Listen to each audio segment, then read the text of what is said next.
ॐ सच्चिदानन्दरूपाय विश्वोत्पत्त्यादिहेतवे तापत्रयविनाशाय श्रीकृष्णाय वयं नमः। नमो नमः। मैं सुबोध कुमार साहू, संत कोलंबा महाविद्यालय हजारीबाग, संस्कृत विभाग, विनोबा भावे विश्वविद्यालय हजारीबाग, झारखंड। स्नातक सम सत्र में शिशुपाल वध पठनीय है। तो शिशुपाल वध के महाकवि माघ रचिता है। महाकवि माघ की एकमात्र रचना शिशुपाल वध है। शिशुपाल वध के रचिता महाकवि माघ के बारे में यह चर्चा आती है कि ये महाकवि संस्कृत साहित्य आकाश में उत्कृष्ट कोटि के महाकवि हैं। इन्होंने बृहत्त्रयी में से एक ग्रंथ की रचना की। बृहत्त्रयी के अंतर्गत में शिशुपाल वधम, किरातार्जुनीयम और नैषधीय चरितम की गणना होती है। महाकवि माघ के पिता का नाम दत्तक था। वे बड़े ही उदार एवं दानी थे। वे अपने यहाँ सबको आश्रय दिया करते थे, जिससे वे सर्वाश्रय दाता इस नाम से विख्यात थे। इनके पितामह का नाम सुप्रभदेव था, जो कि किसी राजा धर्मलात या वर्मलात या धर्मनाभ नाम के राजा थे। उनके यहाँ मंत्री थे और संभवतः वो धर्मनाभ जो है या तो वल्लभी के राजा थे या तो उनके सामंत होंगे। सुप्रभदेव के पुत्र का नाम था दत्तक और दत्तक के पुत्र का नाम माघ। माघ निश्चित रूप से धनाढ्य थे और इनका शैशव एवं यौवन काल विलासपूर्ण वातावरण में व्यतीत हुआ था। इसके प्रमाण माघ के उत्तेजक विलास वर्णन से मिलते हैं। माघ संभवतः श्रीमाली ब्राह्मण थे और राजस्थान के पार्वत्य प्रदेश डूंगरपुर बांसवाड़ा के निवासी थे। माघ के जीवन वृत्त के विषय में इससे अधिक और कुछ नहीं कहा जा सकता। यहाँ यह संकेत कर देना अनावश्यक नहीं होगा कि भारवी की तरह माघ भी दरबारी कवि थे। किंवदंतियों के अनुसार महाकवि माघ धारा नरेश भोज के प्रधानमंत्री एवं राजकवि थे।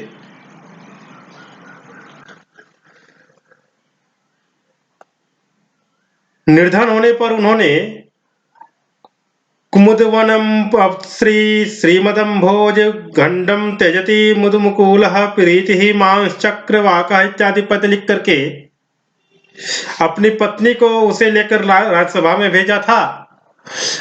राजा भोज ने पद्य को पढ़ करके प्रचुर धन दिया। उसे लेकर के रास्ते में आते हुए माँ की पत्नी ने उसे संपूर्ण धन के याचकों के लिए बांट दिया था और घर जाने तक उसके पास कुछ भी नहीं रहा, परंतु घर तक याचकों का तांता बंधा ही रहा। याचकों को देने के लिए अपने पास कुछ भी न देख करके महाकवि माघ ने अत्यंत दुख से अपने प्राण छोड़ दिए थे। प्रातः काल भोज को जब यह मालूम हुआ तो वे बड़े दुखी हुए। उन्होंने महाकवि माघ का अग्नि संस्कार किया। माघ की पत्नी उन्हीं के साथ सती हो गई। कुछ भी हो, इस कथा से माघ की दानशीलता का पता चलता है। दान देते देते वो इस प्रकार से निर्धन हो गए थे। महाकवि माघ की एक ही रचना है, शिशुपाल वधम। माघ शिशुपाल वध की रचना जो किए हैं वो भारवी के किरातार्जुनीयम के समान ही महाभारत से गृहीत है।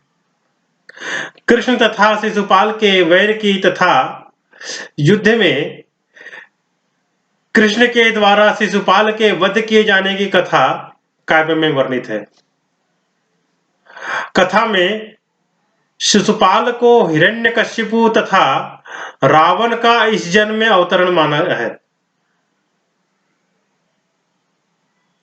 और शिशुपाल को कंस से बढ़कर के नृशंस राजा के रूप में चित्रित किया गया है, जो पुराणों की उस मान्यता की ओर संकेत करता है जहां हिरण्यकशिपु, रावण और शिशुपाल को विष्णु के पार्षद जय, जिसे सनत कुमारों ने शाप दे दिया था, उसी का अवतरण माना गया है।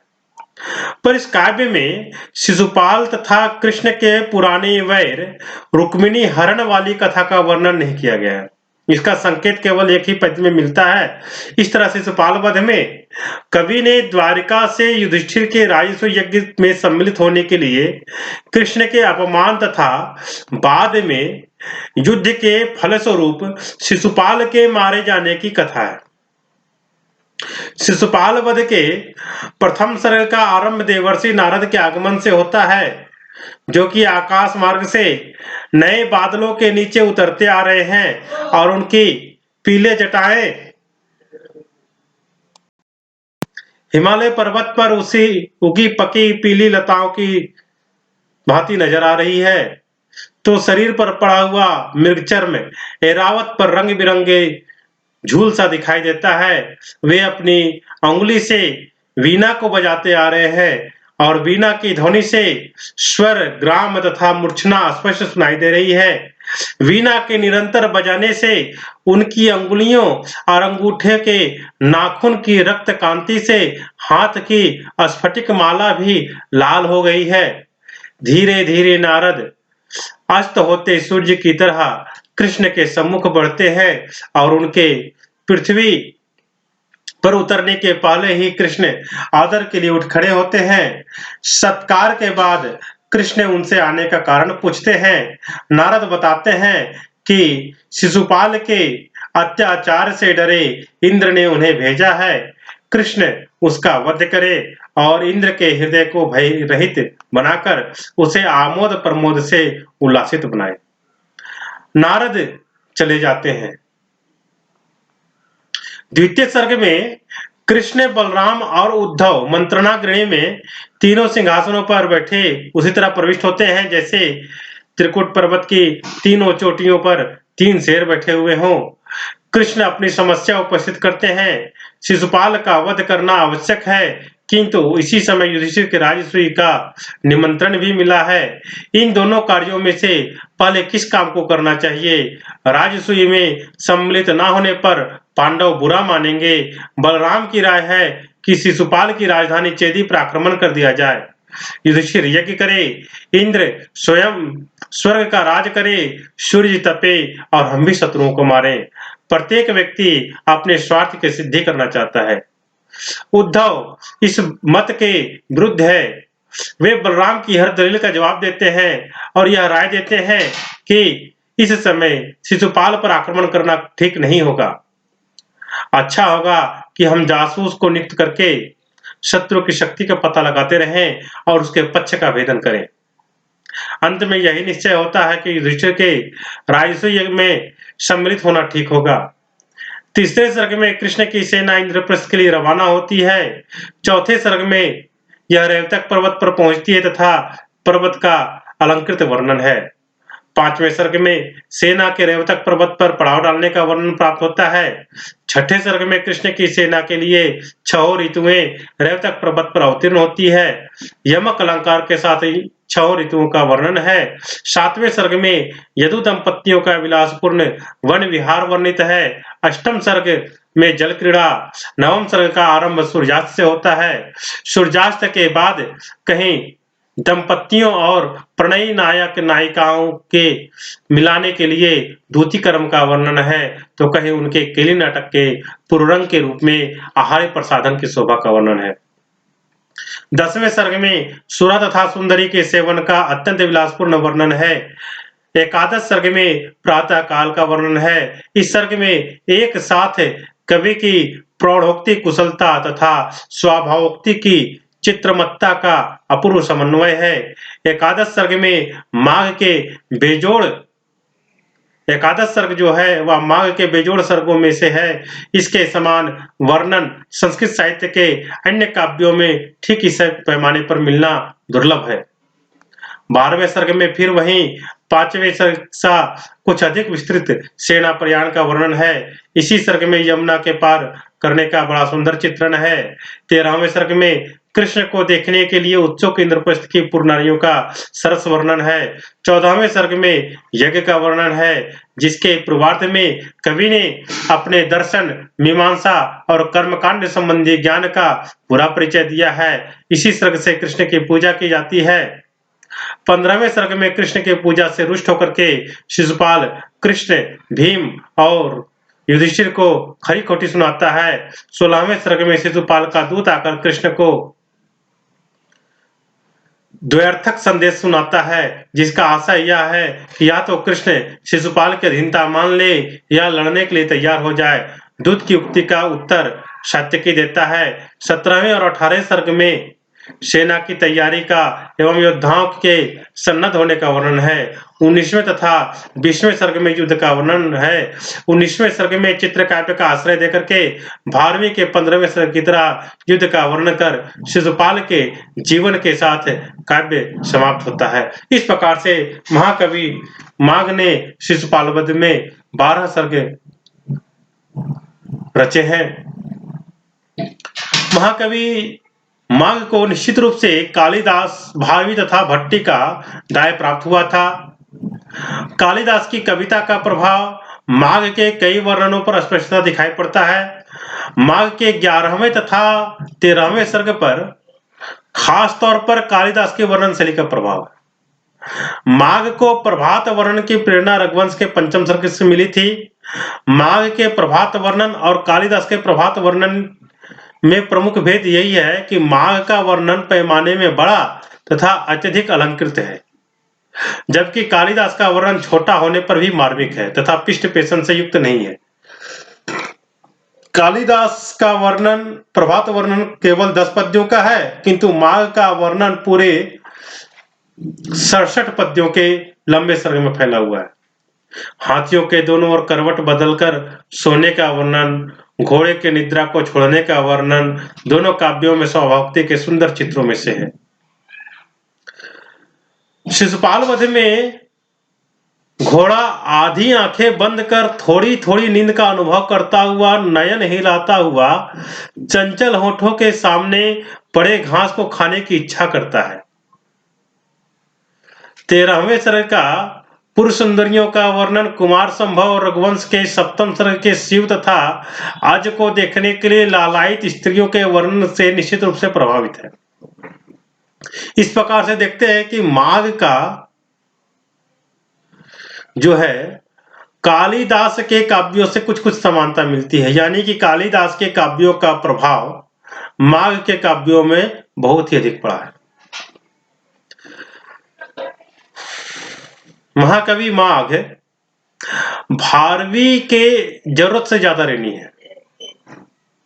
कहा गया है तावत भा भारवेर भाति यावन माघे से नोदया। तो माघ के काव्य की कथा वस्तु भारवी के किरातार्जुनीयम की प्रतिमूर्ति कही जा सकती है।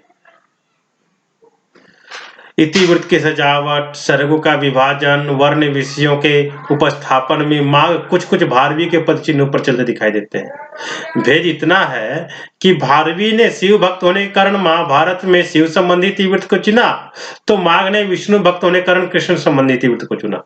जैसा कि हम शिशुपाल वध के इतिवृत्त पर संकेत करते समय बताएंगे, माघ का इतिवृत्त भारवी के इतिवृत्त से छोटा है और इतने से इतिवृत्त का लेकर 20 सर्गों का महाकाव्य लिख देना माघ की कृत्रिमता और कलावादिता का प्रमाण है। महाकवि माघ के प्रत्येक सर्ग का अंतिम पद्य में श्री शब्द का प्रयोग मिलता है। भारवी के काव्य का प्रत्येक सर्ग लक्ष्मी शब्द से समाप्त होता है। भारवी के काव्य की तरह माघ का काव्य भी श्री शब्द से आरंभ होता है। भारवी का काव्य का प्रत्येक सर्ग लक्ष्मी शब्द से समाप्त होता है, तो माघ के प्रत्येक सर्ग के अंतिम पद्य में श्री शब्द का प्रयोग होता है। दोनों काव्यों का वर्णन क्रम समान है, किरातार्जुनीयम के प्रथम सर्ग में वनेचर युधिष्ठिर के पास आता है, जबकि माघ में नारद कृष्ण के पास आते हैं। किरात का कवि एकदम इतिवृत्त के वर्णन में लग जाता है, किंतु माघ लगभग 12-13 पद्यों तक नारद के वर्णन में ही व्यस्त रहते हैं। नारद आते हैं और फिर कई पद्यों में उनके स्वागत का वर्णन है, तब वे अपने आने का कारण बताते हैं। कृष्ण व नारद की बातचीत में कुछ स्थानों पर युधिष्ठिर व व्यास के शिष्यता का संकेत मिलता है। तो माघ के दूसरे सर्ग में बलराम, उद्धव तथा कृष्ण की राजनीतिक मंत्रणा है। माघ ने वहां भारवी की अधिक राजनीतिक पांडित्य बताने की चेष्टा की है। यह भारवी के राजनीतिक वाद विवादों में शास्त्र प्रमाणों की अपेक्षा युक्तियों का अधिक प्रयोग हुआ है। तो यहाँ पर भी हम देखते हैं कि महाकवि माघ जो है वो भारवी से भी बहुत कुछ प्रभावित थे और भारवी का बहुत सारा अंशों को लेकर के अपने काव्यों में उन्होंने डाला है। उसी प्रकार से माघ का प्रस्तुत करने का जो ढंग है, काव्य को प्रस्तुत करने का ढंग, उसके अभिव्यंजना शक्ति, शैली और ध्वन्यात्मक वातावरण ने इस भाव में एक नवीन जान फूंक दी है। पर यहाँ जहां तक मेरा अनुमान है कि माघ को एक काव्य का पता और था, और वो था भर्तृमेंट का हयग्रीव वध। हयग्रीव वध ने माघ के काव्य शीर्षक बनाने में सहायता दी है, तो कोई आश्चर्य नहीं। सुना जाता है कि हयग्रीव वध की सुंदरता से मुग्ध होकर के कश्मीर राजा ने उसे रखने को एक सोने की तस्तरी दी थी, जिससे काव्य का रस पृथ्वी पर ना चू पड़े। पर इतना होने पर भी उस काव्य में एक दोष था, वह यह कि वहां अंगभूत नायक हयग्रीव दैत्य का अधिक विस्तार से वर्णन किया गया था, जो रस दोष माना जाता है। माघ में अंगभूत नायक शिशुपाल का वर्णन बड़ी सतर्कता से किया गया है। शायद यह सतर्कता हयग्रीव वध के वर्णन की आलोचना के कारण ही है। तो इस प्रकार से माघ में हयग्रीव वध के रचिता भर्तृमेंट का भी प्रभाव पड़ा है। माघ के व्यक्तित्व पर अगर देखें तो माघ का व्यक्तित्व कवि और पंडित का अपूर्व समन्वय है। पांडित्य में माघ निश्चित रूप से कालिदास, भारवी, भट्टी या श्रीहर्ष से अधिक दिखाई पड़ते हैं। कालिदास मूलतः कवि हैं, भारवी राजनीति के व्यवहारिक ज्ञाता और भट्टी कोरे व्याकरण। श्रीहर्ष का पांडित्य भी विशेषता दर्शन में अधिक जान पड़ता है, किंतु माघ सर्वतंत्र स्वतंत्र पांडित्य को लेकर के उपस्थित होते हैं। वे ऑलराउंडर स्कॉलर जान पड़ते हैं। व्याकरण, राजनीति, सांख्य, योग, बौद्ध दर्शन, वेद, पुराण, अलंकार शास्त्र, काम शास्त्र, संगीत और यही नहीं अश्वविद्या, हस्ती विद्या के भी अच्छे जानकार हैं। इतनी विविध शाखा का पांडित्य किसी अन्य संस्कृत कवि में नहीं मिलता। पर माघ के कवि का महत्व इस पांडित्य के कारण नहीं है, उनका कवि किसी कदर कम नहीं है, पर जहां भी आता है पांडित्य के घटाटोप को नहीं छोड़ पाता। माघ के साथ आलोचकों को सदा एकांगी दृष्टि रही है। पुराने पंडितों ने माघ की इतनी प्रशंसा की है कि वे माघे संति त्रयोगुना के फेर में पड़ करके उन्हें उच्चतम कवि घोषित कर गए। तो नए आलोचकों ने भी माघ को ठीक नहीं समझा। माघ के साथ सदा अन्याय हुआ है, चाहे वह अत्युक्ति वाला ही हो या हीनोक्ति वाला हो। साथ में फिर भी कुछ ऐसे गुण हैं जो सहृदय पाठक को अभिभूत कर देते हैं। माघ कलावादी कवि हैं। वे शब्द तथा अर्थ दोनों के सौंदर्य पर ध्यान देते हैं तथा सत कवि की कसौटी इसे ही मानते हैं। माघ के अंत प्रकृति कवित्व संपन्न है, किंतु माघ का कवित्व रूढ़ियों का धारा है। यह काव्य मार्ग की दासता उनके भाव पक्ष की मौलिकता को कुचल देती है। ऐसा प्रतीत होता है कि माघ के पास काव्य प्रतिभा का अकूट भंडार है, अखंड भंडार है, किंतु वे उसे स्वतंत्र परिवाह मार्ग नहीं देते। यदि माघ की प्रतिभा अपने पूर्व कवियों की रूढ़ पद्धति का आश्रय नहीं लेती, अभिनव सरणी को उद्भावित करती, तो संभवतः माघ का कवित्व और अधिक स्फुट हो सकता था। माघ का एकमात्र लक्ष्य अपने पूर्व कवियों की नकल करना तथा उन्हें कलावादिता में पीछे छोड़ देना ही रहा है। यही कारण है कि माघ में जहां भारवी के गुण और अधिक बढ़ गए हैं, वहां ठीक उसी अनुपात में भारवी के दोष भी घनीभूत दिखाई पड़ते हैं। माघ, श्लेष, यमक, चित्रकाव्य जैसी कृत्रिम कलाबाजियों में भी भारवी से बढ़े चढ़े दिखाई देते हैं। अर्थालंकारों की दूर की कौड़ी में भी माघ भारवी से कम नहीं है, और ऐसे ही एक अर्थालंकार निर्देशना के प्रयोग के कारण पंडितों ने माघ को घंटा माघ की उपाधि दे डाली है। कृष्ण का रथ रैवतक पर्वत के समीप पहुंच रहा है। कृष्ण का सारथी दारुक रैवतक का वर्णन करते समय बता रहा है, जब प्रातः काल के समय किरणों को फैलाता हुआ सूर्य इस पर्वत के एक ओर उदित होता है तथा चंद्रमा अपनी किरणों को समेटता सा पर्वत के दूसरी ओर अस्त होता है, तब उस समय यह पर्वत उस हाथी की शोभा को धारण करता है जिसके दोनों ओर रस्सी से बंधे 2 घंटे लटक रहे हैं। यह श्लोक चौथे सर्ग का 20वां श्लोक है। इस श्लोक में सचमुच निर्देशना की एक अनूठी प्रौढ़ोक्ति है।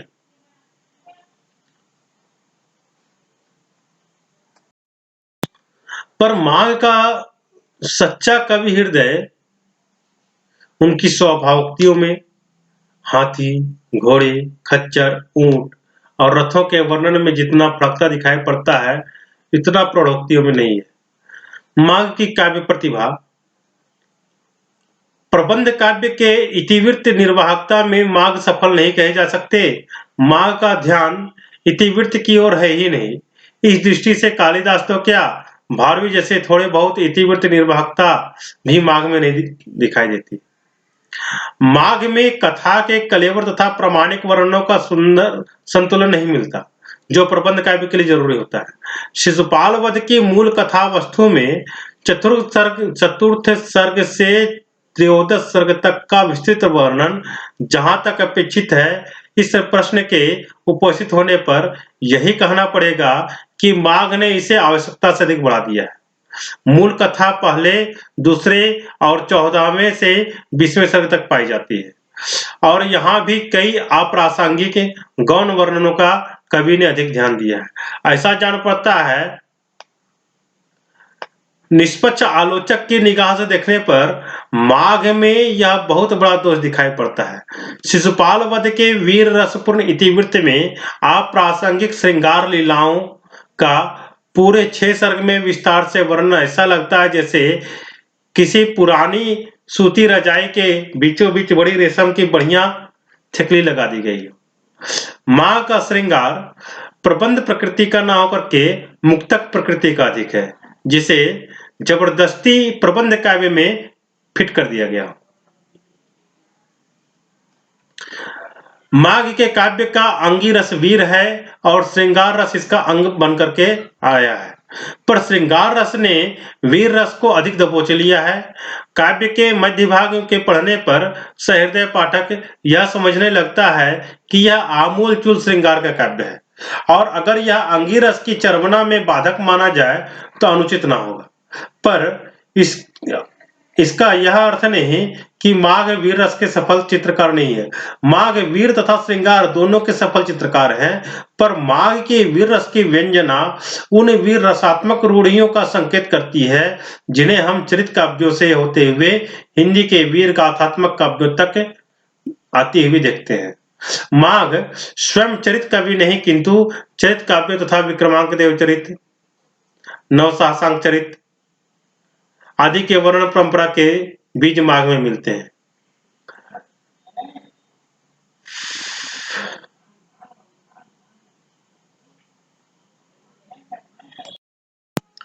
माघ का प्रकृति चित्रण जो है वह कृत्रिमता से पूर्ण है।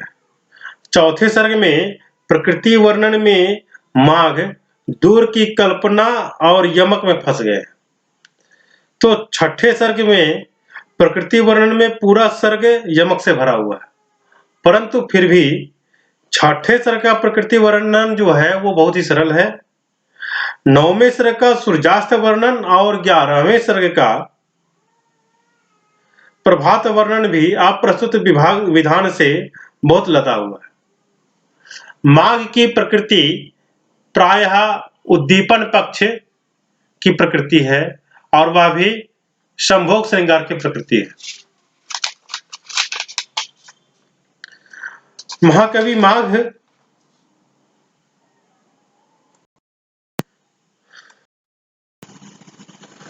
का प्रकृति चित्रण मुख्यतः 3 प्रकार का है। एक है यमक वाला प्रकृति चित्रण, दूसरा है श्रृंगारी अप्रस्तुत विधान वाला प्रकृति चित्रण और तीसरा है अन्य अप्रस्तुत विधान वाले प्रकृति चित्रण। तो प्रथम प्रकार का जो चित्रण है वो चौथे सर्ग के प्रकृति वर्णन को अच्छा नहीं कहा जा सकता, जबकि छठे सर्ग का जो प्रकृति चित्रण है वो थोड़ा अच्छा है और दूसरे कोटि का श्रृंगार का भी समावेश उसमें है। तो इस प्रकार से अगर देखा जाए तो महाकवि माघ का प्रकृति चित्रण जो है वह कवि के सरस हृदय का परिचायक है। छंदों के प्रयोग में महाकवि माघ भारवी तथा कालिदास से भी अधिक कलावादी हैं। जैसे कि बताया जाता है कालिदास के खास 6 छंद हैं, भारवी के 12 छंद हैं, किंतु माघ के 16 छंद हैं। माघ का पद विन्यास और शैली जो है वो संस्कृत कवियों में अपना सानी नहीं रखती है। कालिदास की शैली सरल, स्वाभाविक और कोमल है, किंतु माघ की शैली धीर और गंभीर है। माघ का समासांत पद विन्यास उनकी शैली की गंभीरता और उदात्तता प्रदान करता है। कालिदास की शैली मालव की समतल भूमियों की याद दिलाती है, जहां पाठक को उतार चढ़ाव के साथ नहीं चलना पड़ता है। माघ की शैली अरावली पर्वतमाला की याद दिलाती है, जहां सघन निकुंज, उज्ज्वल आदित्यकाएं, सुंदर उपत्यकाएं, विशाल चोटियां और कोमल शिलाएं हैं, जिनके सेवन के लिए पर्वत पर उतार चढ़ाव करने की मेहनत करने की जरूरत है। पर पर्वत की यात्रा को भी अपना अलग मजा है। माघ की शैली में इसी कोटि का आनंद मिलता है। कालिदास की शैली में कोकिल की काकली है, पर माघ पा को छोड़कर धा पर बढ़ गए मालूम देते हैं। उनका संगीत पंचम की कोमलता की अपेक्षा दैवत की गंभीर धरती की को व्यक्त करता है। कृष्ण के मगधों की भांति माघ की रागिनी भी पंचम का पीड़न यानी परित्याग करती जान पड़ती है। माघ के पद विन्यास से गौड़ी की विकटबंधता होते हुए भी एक आकर्षण है। माघ के